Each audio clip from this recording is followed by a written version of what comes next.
ഏറ്റുമാനൂർ വയലായിൽ 4 പേർക്ക് ഇടിമിന്നലേറ്റു. വെള്ളിയാഴ്ച രാത്രി 8:30യോടെയായിരുന്നു സംഭവം. പാലക്കാട് കുന്നിൻ ആത്മാവിൻ ചുവടിനോട് ചേർന്നുള്ള തട്ടുകടയിൽ ചായ കുടിച്ചിരുന്ന പ്രദേശവാസികളായ 4 പേർക്കാണ് ഇടിമിന്നലേറ്റത്. ഇതിൽ ഒരാളുടെ നില ഗുരുതരമാണ്. വയല പാലക്കുഴിയിൽ റനീഷ്, പാറത്തൊട്ടിയിൽ സന്തോഷ്, ഇലവുങ്കൽ ശശി, വല്ലാട്ടുകുന്നേൽ അജി എന്നിവരാണ് ചികിത്സയിൽ കഴിയുന്നത്.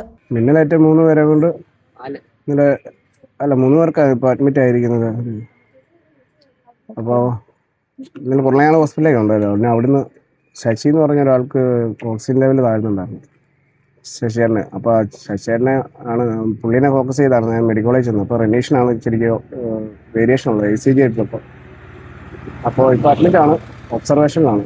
ഇടിമിന്നലിന്റെ ആഘാതത്തിൽ കടയ്ക്ക് മുന്നിലെ കോൺക്രീറ്റ് പോസ്റ്റ് ചിതറിത്തെറിച്ചു. സമീപത്തായി 2 കുഴികളും രൂപപ്പെട്ടു. കടയിലെ 5 ബൾബുകളും പൊട്ടിത്തെറിച്ചു. മരത്തിലും വിള്ളലുകളുണ്ട്. മിന്നലേറ്റവർ പൊങ്ങിത്തെറിച്ച് വീഴുകയായിരുന്നു. മഴയ്ക്കുള്ള ആരംഭം കുറിക്കുന്ന സമയത്തായിരുന്നു അതിശക്തമായ മിന്നലേറ്റത്. മിന്നലേറ്റവരെ കുറവിലങ്ങാട് താലൂക്ക് ആശുപത്രിയിൽ എത്തിച്ച് പ്രാഥമിക ശുശ്രൂഷ നൽകിയ ശേഷം കോട്ടയം മെഡിക്കൽ കോളേജ് ആശുപത്രിയിലേക്ക് മാറ്റി. News bureau, Kottayam.